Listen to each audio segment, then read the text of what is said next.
Hi, welcome to Let's Talk Context, American English idioms, phrasal verbs, and expressions. I'm Ethelene.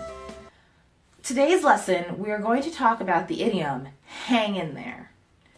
We use this expression when we're conversing with someone and we're trying to encourage them to continue in a situation that may be challenging or hard for them. Maybe they are in a workplace and their boss is really difficult to deal with, or they have colleagues who are just constantly irritating them or being harsh or just it's an environment that seems a bit challenging. But they really do well at this job and they're so close to getting a promotion or getting a transfer, but they just need to hang in there a little bit longer because sooner or later someone's going to recognize and notice just how tough the situation is, and there's going to be a door open for them to move on, to leave that environment. We can also use hang in there when we're talking to a friend who may be going through a challenge in their relationship. Perhaps they have a significant other who just isn't spending as much time with them anymore, not making them a priority like they once did. But you know that it's something that will pass. It's just because their work life has been really hectic, or something has changed in their family, their personal life.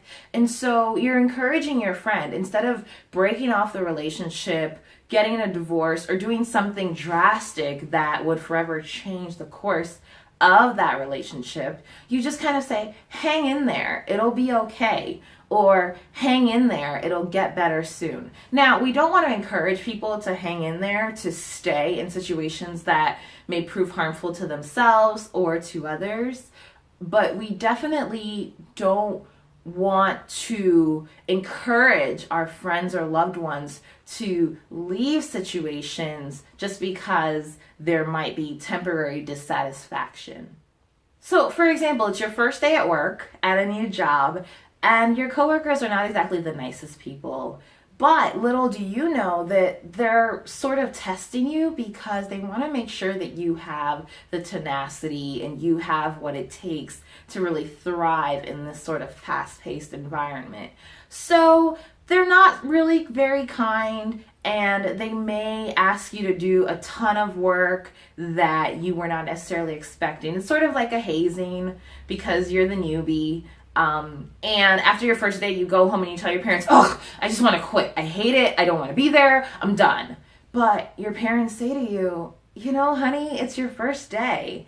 And maybe they're just trying to show you how demanding the job is. Why don't you hang in there a little while longer to see if you really do want to leave, or if this is a job where you can really thrive and succeed? Perhaps you've been trying to build a device to enter into a competition, or you've been trying to write some poetry or a short story for a competition. You're just essentially trying to enter a competition, right?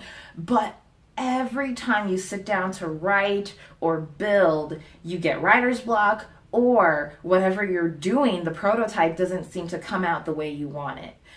And you begin to get discouraged. You begin to feel like, ugh, it's never going to work. I'm never going to be able to convey what I want to say, and the judges are going to hate this. But then your friend comes along and says, hey, you are brilliant. You're smart. Hang in there. You're going to figure it out. The words will come, and it's going to be great. It's going to be amazing, and you're going to win, and everything's going to be all right. Just hang in there. Well, that's it for today's lesson. To learn more American English idioms, phrasal verbs, and expressions, hit the subscribe button below. Until next time.